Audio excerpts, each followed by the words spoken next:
Yes, money. Everyone knows about money. It's kind of what makes the world go round. Well, that's a saying anyway, right?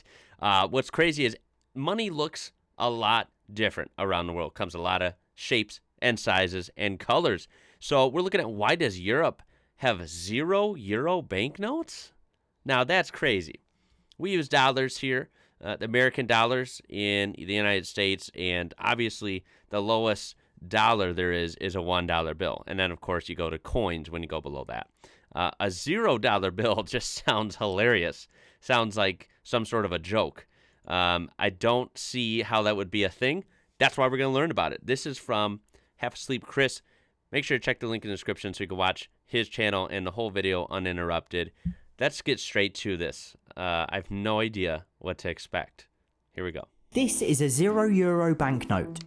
It feels like a real euro, and it features real working security features, including a watermark, UV ink, a hologram, and microprint, to name just a few.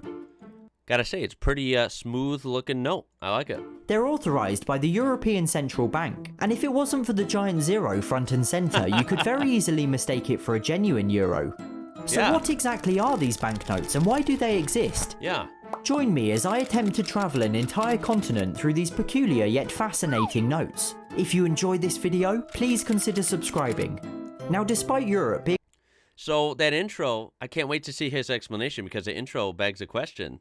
It basically says it's legit, but it's not, right? It is legitimate, has all the markings, has all the hidden features, and looks and feels real. But technically it's not real. I don't know. I don't know how this works. Being one of the most culturally, architecturally, and naturally diverse continents on the planet, their banknotes are remarkably dull. It's a deliberate decision. They can't be seen to favour one country more than another, so the architecture and buildings they portray are all entirely... May I politely disagree and say I don't think they're dull. They're pretty colorful. The American dollar I actually think is pretty cool. I think they do look cool, but in terms of color, they're pretty dull. These are nice and colorful, and I think, quite frankly, have more of a pop than American dollars do. Fictional. It's a terrible shame, but I understand it. They can't just print hundreds of different designs, or it would be a nightmare and very easy to fool people with counterfeits. Right. Enter the €0. These are souvenir notes, originally intended to promote tourism, but which have since evolved into an encyclopedia of the continent and beyond. And though there are literally thousands of designs, meaning this is by no means an exhaustive list, I've tried to acquire at least one from every country. No way. Let's begin our journey in France, where these banknotes were born in 2015. Wow. This is... So right away, that's actually kind of a cool idea. I like that. And this seems like relatively new as well. Only 6 or 7 years old. The Arc De Triomphe, and I actually bought this one from a vending machine inside the monument itself. At just over 200 years old, the Arc commemorates those who fought and died in both the French Revolution and Napoleonic Wars. Cool. And the landmark can be seen again on the Champs-Élysées €0. That is really cool to see that real clip. Let me find that again. Look at that. I mean, that's neat. Yeah, it looks legitimate. And I just have to point out, I got a chuckle from paying money to buy a $0 or €0. I'm sorry, paying euros for a €0 note that basically is literally worthless. €0 alongside the city's Egyptian obelisk. Next there's the Sacre-Cœur, the second most visited landmark in Paris, after of course the Eiffel Tower.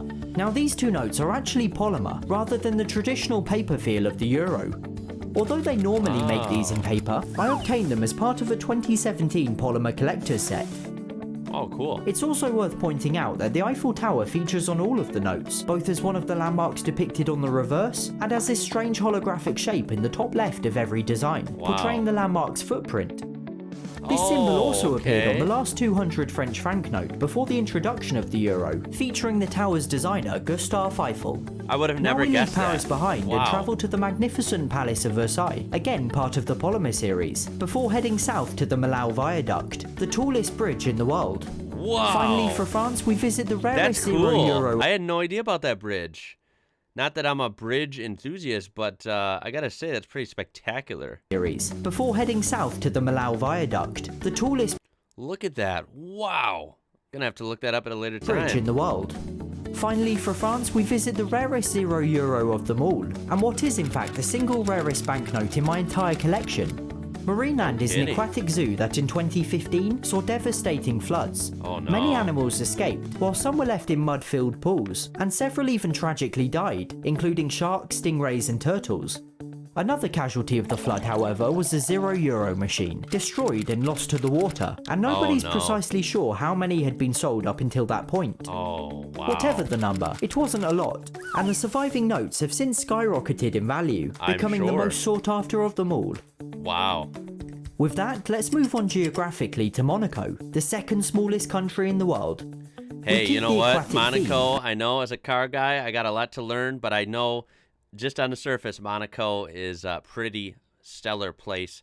And, F1 goes there. You see some supercars is like the norm there. Seems like a very interesting place. Definitely got to learn about that as well. And see 2 notes from the Musée Océanographique, a century-old marine museum, with the notes portraying a loggerhead sea turtle and the museum's cliffside face. Wow. Next is on to another tiny country, Andorra, sandwiched between France and Spain. That's right. The banknote features Casa de Laval, a historical house built in 1580 that serves as the headquarters of the country's general council, or parliament. Let's travel further west still to Spain, where we see the landmarks of Barcelona depicted beautifully on this note. Cool. There's a 140-year-old and still unfinished Sagrada Familia, which can be seen on the back of every note, as well as the Casa Mila, the Casa Ballo, the Lizard in Park Güell, and the Columbus Monument. From the polymer set, there's also the Santiago de Compostela Cathedral and the incredible Alhambra, a red palace and fortress complex that's a UNESCO World Heritage Site. Next up is Portugal and another polymer note, featuring the Belém Tower, a 16th century fortification on the banks of the Tagus River in Lisbon. Interestingly, the tower now features on the back of each note, replacing Big Ben around 2016 or 17. Wow. I wonder whatever could have led them to remove Big Ben around that year. It's a mystery. But talking of Big Ben, let's continue our journey in the I'm assuming that's going right over my head. I'm assuming it's not really a mystery. But if you would like to inform me of that in the comments, go ahead. Or maybe it is, and I am looking too far into this. I'm American, guys, okay? I don't know everything. Now, the UK never adopted the euro, about, and as such, there are only a handful of €0 notes here. Clearly. This design sees the landmarks of London, Big Ben, Tower Bridge, the London Eye, and Buckingham Palace, whilst one of the only other ones I could find sees the RMS Titanic. Oh, the Titanic is obviously the most famous ship in history, and was built in Belfast, Northern Ireland, and set sail on her disastrous maiden voyage from Southampton. From the Republic of Ireland, I have 5 notes, portraying a map of the country, a Celtic harp and shamrocks, the Foynes Flying Boat Maritime Museum, several landmarks from its capital Dublin, including the statue of Molly Malone, a note portraying landmarks from elsewhere in the country, including the Cliffs of Moher, and then a note dedicated to just the Cliffs of Moher. That's incredible. Next, let's sail upwards to Iceland, another country that, like the UK, doesn't use a euro, instead using the Icelandic krona. Because of this, no notes have been issued, with the exception of one from a series celebrating the 32 countries of the 2018 World Cup. It sees a player beside the incredible Church of Holgrimar in Reykjavik. That's incredible, yeah. Norway also... You know, a little bonus feature of this video is seeing all the different architecture and spectacular pieces of time history, right? Some of these buildings, these churches, whatever they are very old. And it's really cool to see them, of course, preserved. I know there's a lot of stuff to see in Europe, especially when it comes to historic, important buildings and different monuments that have been preserved. I think it's awesome and quite frankly, just very interesting, right? They're all a little bit different.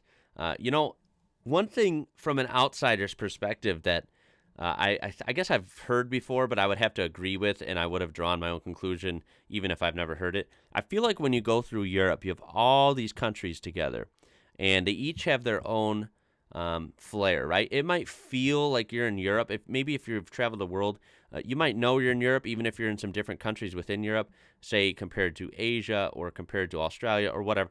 Like it still has a European feel, like the continent as a whole has its own identity, but I feel like each country has its own, look, culture, people, all this stuff.